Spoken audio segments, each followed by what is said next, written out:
Thank you so much. Well, it was my pleasure to hear all of you play today. It was really fantastic.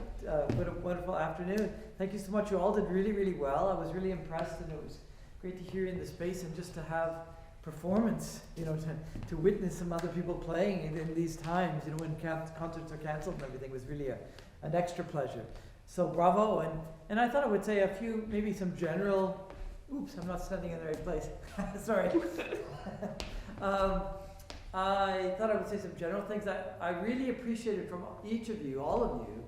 The fact that you had a lot of variety. You know, we want to communicate the drama and the character of these pieces and the changes in character and changes in drama of each of these pieces, and each of you did that, so that's great. Sometimes people will play kind of flat, but not today, so that was wonderful, making big contrasts.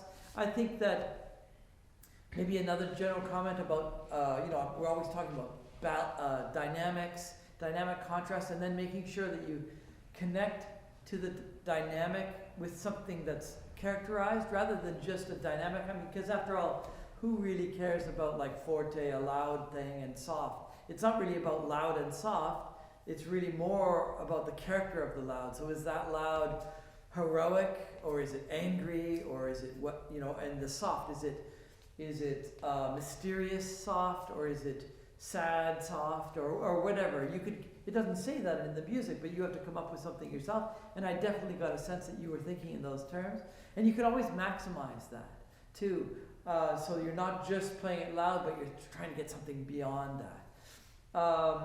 And I would say that you each had some pretty good rubato happening. You were able to control the tempo for the most part, and yet also give it some freedom. And that's a tricky thing to do. Rubato is hard to keep the flow natural and to keep the rhythm clear, and yet to make sure it feels flexible and varied. And I thought you guys each had some good qualities there as well. Maybe one thing I could say is I think softer softs. I find myself saying that a lot, not just here, but just in general. You guys did some nice soft playing, each of you, and I think that we can maximize those softs. Of course, we have to be careful. There's a danger that we can play too soft and then it doesn't project, especially in a big space like this. But I felt that though you had some good dynamic contrast, maybe the softs could be even more gripping. And that might be related, perhaps, to the character that I was talking about. Maybe if you think not only just of playing softer, but that it's dreamy or mysterious or sad or whatever character you come up with for that section or that phrase, that might help go further with those dynamics, perhaps. So you could try that. When we're also, there's a question of balance. Too, in the case of pianists and guitar, and certainly when you're playing with another person too, there's always questions of balance. For the pianist, of course I'm a pianist, we have everything, right? We have the tune, and we have the bass line, and we have the accompaniment all at the same time. And I thought you guys did pretty well with that, for the most part. It's tricky to juggle all of that. And I'm always saying to my own students, sing out the tune, more tune, always this, and also more bass, but then also to suppress the accompaniment all the time, to keep that softer. So for the pianists, maybe the accompaniment, sometimes we have these pretty big and repetitive chords, or maybe active figuration going on that's accompanimental, and then a nice beautiful tune on top. Well, I think you could probably work on keeping that accompaniment even softer. And think of, let's see, I'll give an example here. Well, this is Annie, but Annie, I'm not just only referring to you, and this is just using your piece as an example for everybody. But when you have something, so you have this bass, and then there's these notes.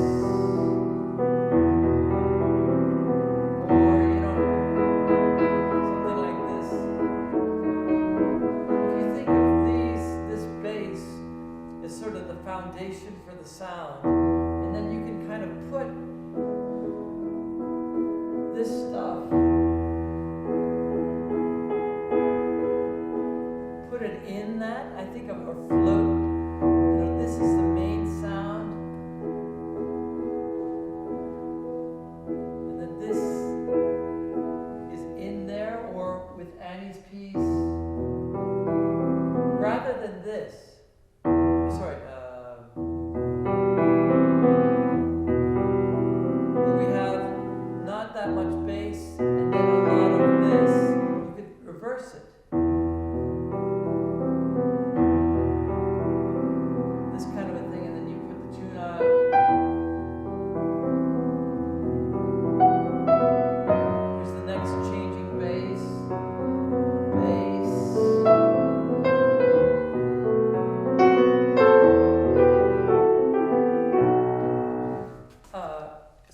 pianists, I think that is something, suppressing the accompaniment, keep it even softer, and putting it in, this is how I refer to it, in the resonance of the bass note. And then of course singing out the tune on top. When pianists have chords also, you want to voice your chords. Once again, Annie, I'm not singling you out here, I'm just using your piece as an example, but so there's a chord, but I don't want to just play all of them the same. And you did some good voicing, Annie, of course, but here's an unvoiced chord. What we really want is, so my top note, the melody is brought out. It's balanced again, but within one chord for the pianist. But that applies to anybody. The guitar, same thing. You want to make sure that you differentiate between the tune and the accompaniment and the bass. The hierarchy, of course, as I said, is that the tune is most important, but I would say equally important to the tune is the bass. We need that bass to support the sound and to support the shape of the melody as well. And then accompaniment is really soft. A general comment too, maybe about contrast too. So we want lots of contrast, we want a certain amount of freedom, but we also have to keep that in check. You want the rhythm and the tempo to flow. Of course, there's different styles. We had Mozart today, Mozart K333, very good, and that's a different style than Bartók, for instance. We'll talk about specifics in a second, but that flow and the evenness of that flow in Mozart is quite different than Bartók, and it needs to be a little bit more regular in many respects. But I thought you are all doing very well with all of these things, but there's always room for a little refinement. So let me talk about each of you just briefly individually. I'll start with Annie. Annie, very good. Lots of great expression and drama. I really appreciated that. Lots of contrast between sections. I thought maybe this idea of the balance could be refined even more a little bit, thinking about the accompanimental figure. By the way, have you ever tried this? Playing just the bass note with the left hand and then all of the accompaniment with the right hand? For an experiment, just for practice.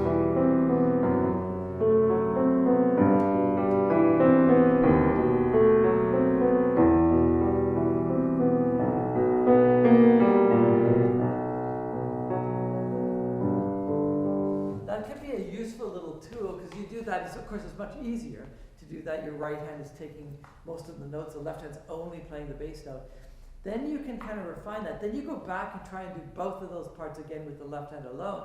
It's harder, but you've got this kind of sound and balance in your ear, and then you'll strive for that kind of sound. So you did very nicely, and I liked actually the drama that you gave to the left hand, but sometimes I thought it was maybe a little bit too loud in places. Also because this piece is a long piece, right? It's a big piece, multiple pages, and it has it grows to louder levels. It has a sort of a climax coming up in a few pages. Now at the beginning I thought maybe you could think about that. And the first forte that happens on page 2, I think, maybe you could give a little bit less so that the later forte that comes that's sort of even more climactic has a bigger effect, perhaps. So we don't match the two of them. So it's kind of architecturally give a little bit less the first time so that the second loudest part has a greater effect. I thought that maybe occasionally your bass line was ahead of itself a little bit. You'd play the next bass note. Not the one that you're on right now, but the next bass note. So I think that if you think of the bass as another melody, that might help with that, so that the real melody in the soprano and this other bass line are on on track and they're both kind of a duet of two different melodies, that might help keeping them in place. Mostly it was fine, of course, but just a few little places. I think a couple of times towards the end, there are places where it has a C sharp, and then it changes to C natural in a really beautiful change. Right, from this to this. And you did that very beautifully a number of times, but sometimes you forgot the change from the C sharp to the C natural. So just make sure of that, because it's so beautiful. You want to keep that gorgeous all the way through. But very good. Very nice to hear you. And I'll go on next to Anne. And Anne, you played Mendelssohn. And so, though it's a completely different bass and a different accompaniment, similar kind of a thing. You actually had very nice balance often, but I think you could go for, if you could do what you're doing already, you could maybe go for even softer. Right, so this is this, and then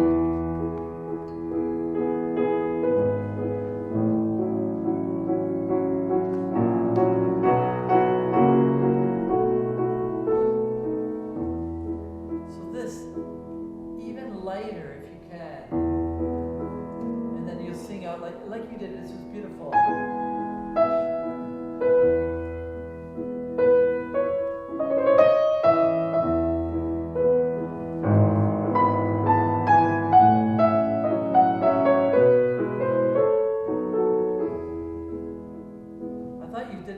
Beautifully, but you could go even further with a softer accompaniment, so it's like velvet or liquid, this kind of thing. Lots of nice contrasts. When you have big octaves here, this is quite good. That stuff is great.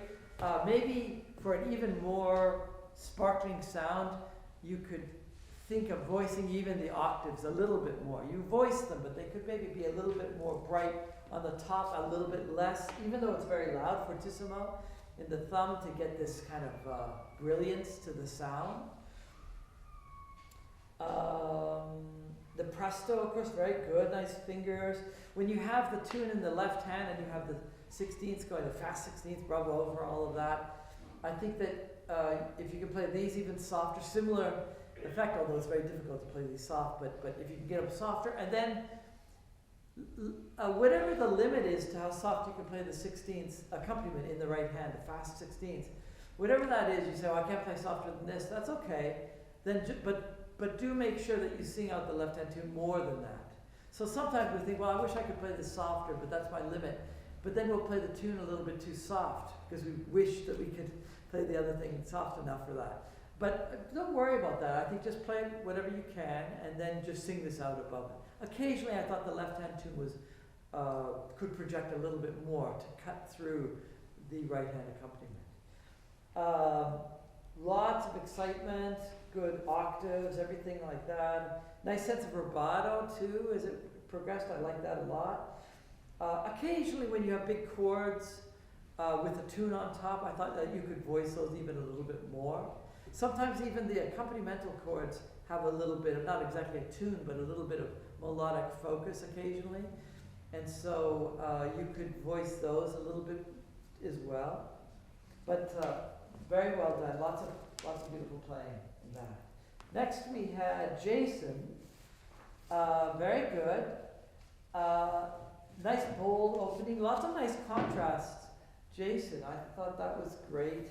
And a good sense, when you had these sort of cadenza-like passages where it's freer. I liked your sense of freedom through those. I thought that was very good. Maybe the biggest thing I would say that you could work on is tweaking balance again, like I've been talking about. Voicing chords a little bit more, so the melody of top of the chord can be more prominent, and the rest of the chord a little bit softer. Maybe I could say that's one thing. Often I tell my students, sing the melody, sing out the melody, and voice your tops of the chords. But more often than not, when I say more tops, what I'm really saying is less middle. So not necessarily pound out the top even more, but try and get rid of the middle stuff. Clean it up, thin it out. And that makes it easier for us to play because there's less force, less work it's a lighter middle, makes it easier. So keep that in mind too. So when you read on the sheet sometimes, more top and sing out, think that I'm really saying less middle. Jason, nice bold opening, good voice your chords a little bit more, lots of great details.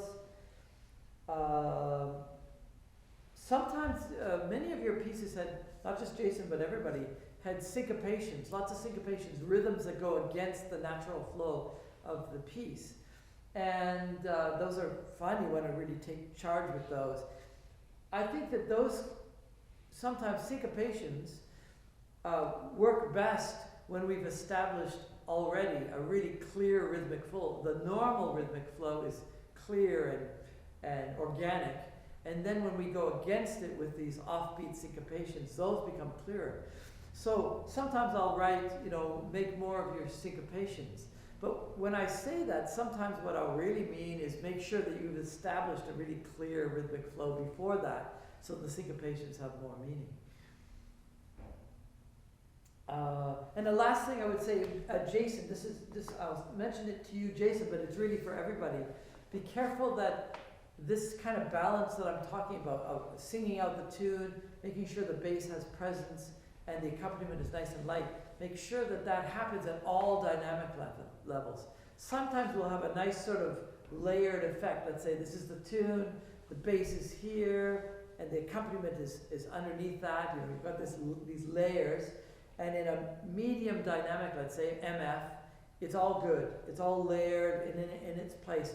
And then sometimes when we get loud, it all goes to the same level, and we lose that layered effect when it's loud. Same thing can happen. Here I am in the middle, and if I get soft, sometimes it flattens out and we lose that layering. But we don't want to lose that layering. We must keep that layering no matter what. If it's super loud or medium or very soft, I'll switch my hands. That is important that we maintain that kind of clarity. So Jason, that could apply to you too in different dynamics, but not just you, Jason, everybody. Okay, great, thank you. Next, Edward. Edward, oh yeah, you had so many great, with your Mozart sonata, so many great dramatic contrasts all the way through. You were really responding to what the music was doing. And we talk about Mozart as being an operatic composer often, because not only because he wrote a whole bunch of operas, but he's really good at operas, but not only that, but also because Mozart's great ability to characterize different types of music. There's the king, and there's the queen, and there's the soldier, and the court jester, and all these different characters, let's say, in the operas. He's able to find music that precisely characterizes them, really matches their personality. He's able to do that in opera, but he does that in all of his music too. His string quartets, his piano sonatas, any of his music really is sort of operatic often in that way. So that you've got going really well. So, but what you need to work on, I would say, Edward, is to kind of control that. Be careful that your tempo is always strict. I think your tempo maybe is too flexible. And we want little bits of rubato. Certainly there can be rubato, of course, in Mozart, but it's going to be pretty carefully controlled so the music flows pretty evenly within a section. That's one common problem that we all suffer from at some point in classical music of the classical period, Mozart, Haydn, and Beethoven, let's say, is maintaining the tempo through all of these different sections within a movement, let's say. It might have 16th notes here and triplets here and quarter notes somewhere else and different, seemingly different note values, or different note values rather, but the same tempo. So maybe, Edward, I would say that's something that you could work on, is just keep the tempo flowing, quite unified, and then just carefully apply rubato here and there. But I loved your character contrast, but try and keep those within a controlled tempo. And then the other main thing for a pianist, I think just watch out for maybe overly blurring the pedal. So you want to make sure that you change pedal for sure on every changing harmony, but also make sure you change pedal for changing melody notes and for articulations. Careful that the pedal doesn't obscure articulations. We want to have as much variety and contrast between long notes and short notes and staccato notes and legato and stuff. So make sure your pedal is in sync with that as well. So nicely controlled tempo, and then very careful pedaling that doesn't blur changing harmonies or articulation. I would say those are the big points, but don't let that flatten out your good characterization. We do have to be careful that the dynamic contrasts are not too huge within a section, but we want to have variety for sure. So thank you. And next, Andrew. Very good. This is great to hear you in this telethon. And I would say you have good rhythm, and you had some good dynamics, especially in the allegro. I think you had even more obvious and characterized dynamic contrast in the allegro. Maybe you could have. I felt like after having heard your allegro, I thought, well, maybe you could do more of that kind of overt contrast in the largo, the first movement that you played. Of course, the largo was very nice, but I think it could have a little bit more fun, a little bit more characterization. It's also in 3/2, and so I thought maybe it could have a little bit more fun. You could have a little bit more fun with the rhythmic feel. 1 and 2 and 3. So sometimes it's a little bit too flat to me, and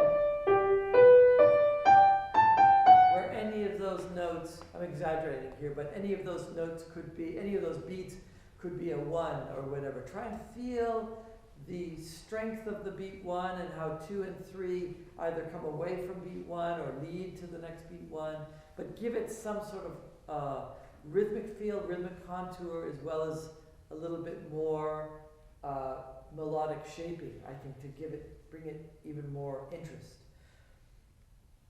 And you had some of that, I think, in the allegro, so you could bring some of that more into the largo.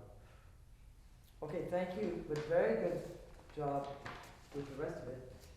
Now, Justin, the flute. This was very good. You had lots of bold, dramatic contrast. I really appreciated that. Great, bold opening.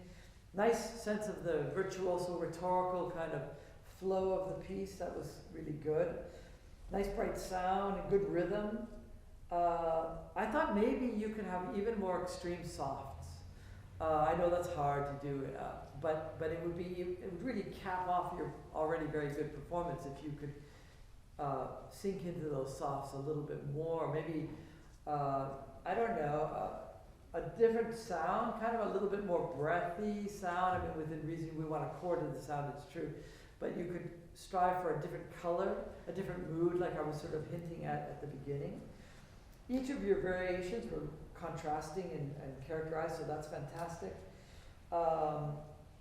Maybe you could be a little bit more attentive to phrase endings, especially in more lyrical phrasings, so they really gracefully taper off. I think all of us are pretty good at doing crescendos, but most of us have a little bit of difficulty doing the subsequent diminuendo on the second half of the phrase. So that, and you didn't do poorly or anything. You did quite well, but that could be something you could explore for a little bit more variety. I think that I have some other little details here.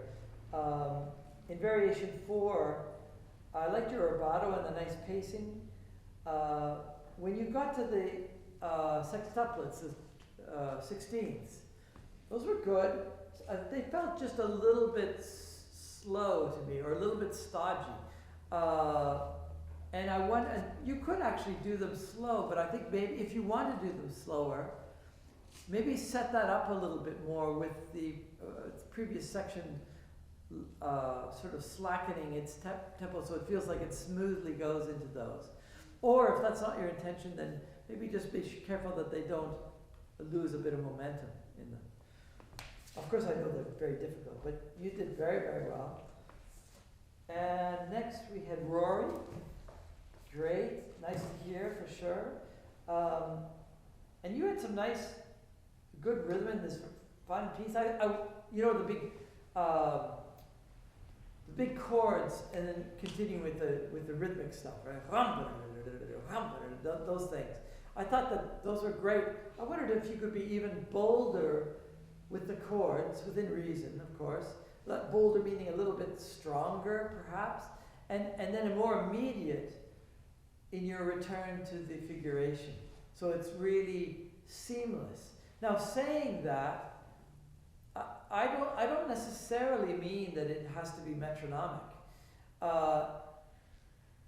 But if you take time, I think you could, do the strumming of the chord and then have a slight delay that is still seamless, returning to the figuration after the fast notes.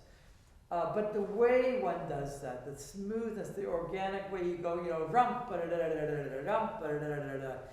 than dump, like this, I think there's a way, even if one takes a bit of time to do that really smoothly.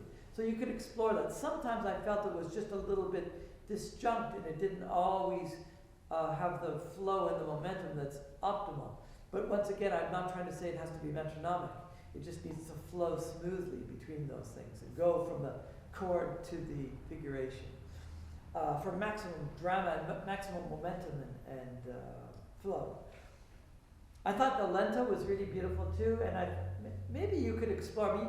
You had lots of nice things. I thought you could be bolder with your shaping and your rubato within the phrase. Maybe a little bit more.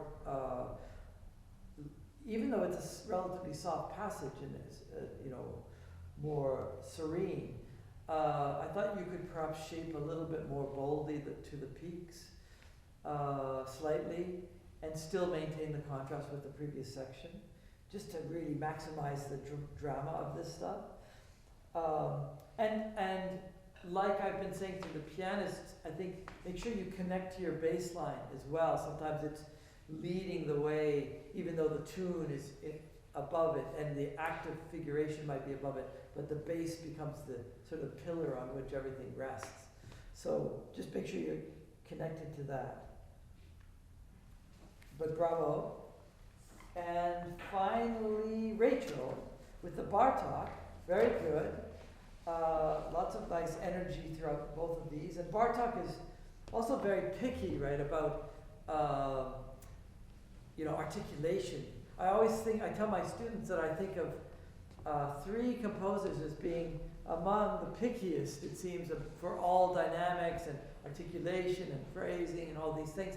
And one of them is Beethoven, who's super demanding about it, being precise about what he wants. Another is Debussy, who's, I think of Beethoven and Debussy is very much the same, not in their style of music, but in their demands on the performer. They're very specific demands on everything. And the other third person is Bartok. He's also very picky, and you did very well with that. I think you could go even further and think of those varied articulations, varied accents, so many different types of accents, and let those be lead you even further into characterization. Have more fun with the difference between each of the sections, and so you might have, this part here, this kind of down, up, down. You've got this strong, and then you have the same thing in the right hand, but faster in eighth notes. And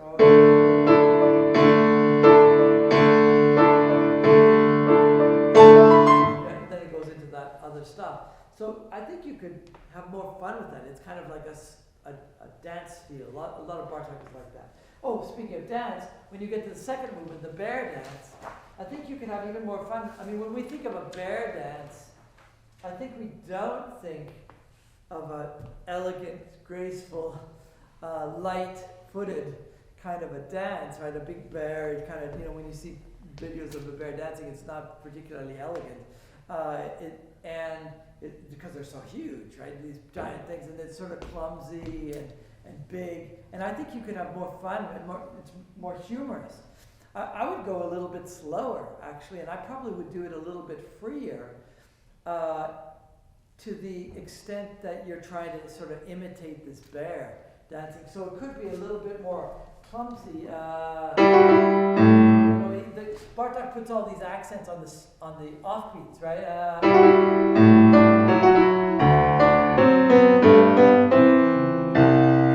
And I think you could make that a little bit more ungainly, a little more awkward. Normally we're trying to say, oh, make it smooth and elegant, but I don't think here. Here I think you want to make it clumsy and awkward and still beautiful, but kind of offbeat accents and tripping and a little bit lurching and stuff. There's a movement. Bartok wrote a set of 3 burlesques, Opus 8C, piano pieces, and for the second movement of those, he wrote for the characterization to help the performer. How should you play this movement? He wrote a little bit tipsy, meaning a little bit drunk. He wants the performer to play it as if they're a little bit drunk for that movement. So I think that this is not a drunk bear, but I think it is a clumsy bear, and that type of freedom is something that Bartok allows for. So you could have a lot of fun and make it funnier, even in there. And I would say maybe a little slower might help if you like that idea. Okay, great. What a pleasure to hear all of you. All did really great. I hope that's a little bit helpful with these comments, and we'll hand back your book. In the camera, then maybe if people Okay. receive their awards Sure. and get You can come up captured. and we. I guess I don't know. We won't shake hands. Take photos. We won't shake hands, but Yeah. if you want to pass. I'll pass them. So Rachel, come on up. We'll go in Reverse order. reverse order. Exactly. So bravo. It's great to hear you come. It's photo op. There you go. Great, thank you. Thank you, bravo. Congratulations. And Rory, please. Also, congratulations. Also, photo op. Thank you.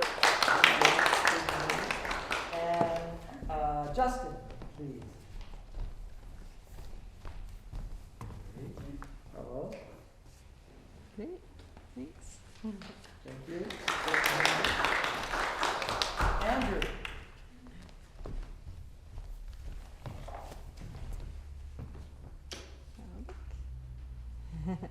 Okay. Edward, please.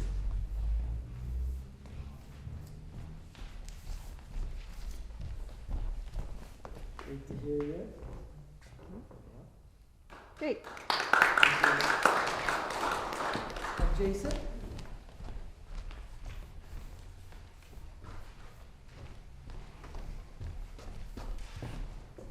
Hello? Thanks. Thank you. And Anne? Good job. Okay. Annie?